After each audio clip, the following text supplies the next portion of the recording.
طبعا على حسب العلم ديالي هو انه قبل يوم امس تلقت الجامعه الاذن يعني باشراك الجعدي يعني رسميا ضمن اللائحه ديال المنتخب. تنتمنى انه يكون تا هو في الموعد وانه يجتهد ويعمل على تحقيق النتائج مع المجموعه كلها ويتحمل هو المسؤوليه يعني كجميع اللاعبين. Sincèrement, je crois que le niveau des équipes nationales il est très proche les uns des autres. Donc il n'y a pas de petites équipes ni de grandes équipes. Donc les résultats ou les détails feront la différence au niveau des résultats des équipes. Donc moi j'ai suivi et j'ai vu donc pas mal de matchs de l'équipe rwandaise. Et eux aussi, ils savent tout du Maroc. Je crois que nous devrions se concentrer sur des petits détails.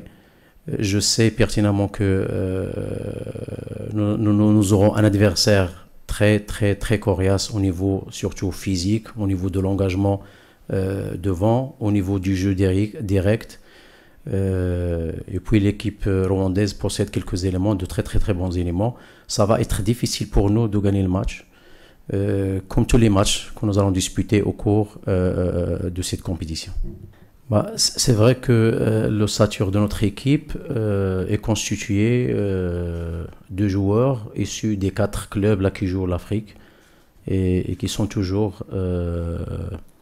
qualifiés pour les demi-finales et les finales des 2 coupes africaines. Le choix de cette constitution d'équipe découle du fait que donc avant de se présenter ici au Cameroun, nous n'avions pas assez de temps pour préparer l'équipe parce que nous, le championnat, on l'a joué. Et puis il y avait 2 tours des compétitions africaines. Et puis nous avions aussi la demi-finale de la Coupe arabe à laquelle a participé le Raja. Par exemple, les joueurs de Raja ont rejoint l'équipe que 3 jours avant notre départ ici. Donc ils n'étaient pas présents donc, au stage d'entraînement. Donc ce qui fait que vu l'ambition de la fédération des Marocains à préserver ce titre, donc on a vu opportun de constituer cette équipe par des joueurs expérimentés au niveau compétition africaine. Donc par rapport au premier match, je crois que toutes les équipes aimeraient gagner ce premier match parce que déjà 50-60% de qualification se joue le premier match. Donc chose qui a été faite intelligemment par nos joueurs. Je ne crois pas qu'on s'est réservé, mais plutôt malheureusement on a raté beaucoup d'occasions de but.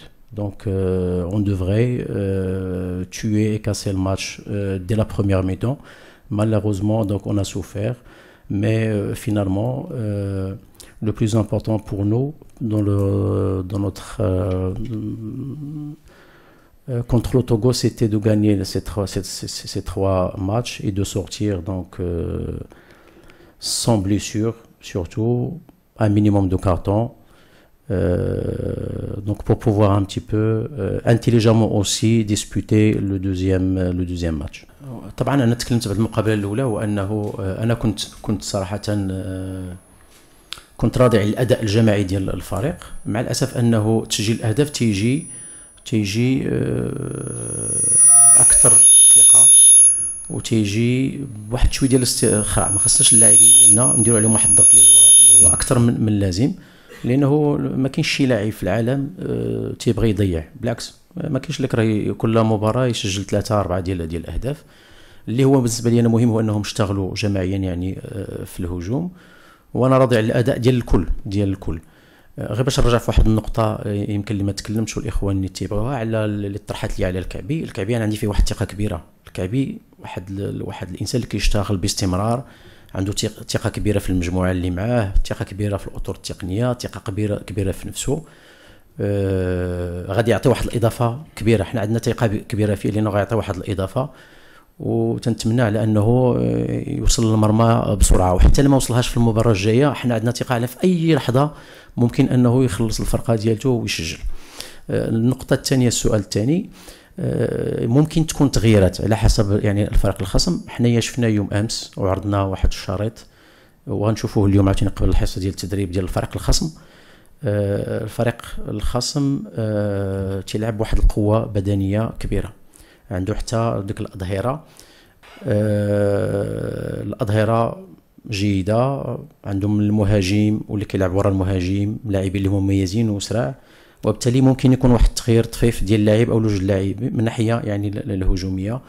غادي نشوفوا اليوم، كنتسناو حنا في انتظار هذاك النتيجه ديال الفحص الطبي باش نعرفوا شكون اللي غيشارك شكون اللي ما غاديش يشارك، عاد باش ناخذوا القرار يعني المناسب. اول حاجه بغيت نقول ان بيلانتي داخل يعني في كرة القدم. بيلانتي الاول ما سيفلاش عليه، ما نزلناش يدينا، ولكن بعد فاش جا البينالتي الثاني كيف شتي انه بيلانتي واضح، الحمد لله استطاع الزميل ديالي انه يسجل، وهذاك بيلانتي هو اللي عطانا بعد واحد الثقه باش حنا تحررنا في اللعب، ومن بعدها ضيعنا بزاف ديال الفرص. والحمد لله هو اننا حافظنا على النتيجه وربحنا، وثلاثه النقاط كانت مهمه باش اننا اليوم احنا هو اول فريق اللي في هذه المجموعه اللي عنده ثلاثه النقاط. النقطة اللي كانت ربما مؤسفة هو أنه في الأول يوم ديال الوصول ديالنا كان الجو شوية لطيف بعض الشيء، ولكن سبحان الله يعني يوم المقابلة ذيك الرطوبة طلعت. صحيح أنه تلعب أنه في ذاك الجو في الساعة ديال 5 شوية كانت الصعوبة، وشفتوها لاحظتوا على الأندية كلها، على المنتخبات عفوا، المنتخبات كلها يعني سميتو تعذبات، وحتى بعض المنتخبات اللي شفنا المباراه الثانيه لا رواندا ولا اوغندا تشوف يعني هذوك لي كرومب اللي كانوا كيجيوهم وهذا. ولكن الحمد لله انه اللاعبين ديالنا ان شاء الله غادي يكونوا حاضرين ذهنيا باش يتحملوا لا الضغط ديال الفريق الخصم ولا حتى الضغط ديال او القساوه ديال الطقس. اللي هو مهم هو انه تكون عندنا يعني هذيك الرغبه الكبيره باش نتجاوزوا كل شيء، لانه الهدف ديالنا هو نمشيو لابعد نقطه ان شاء الله، ولما لا يعني الفوز بهذه البطوله.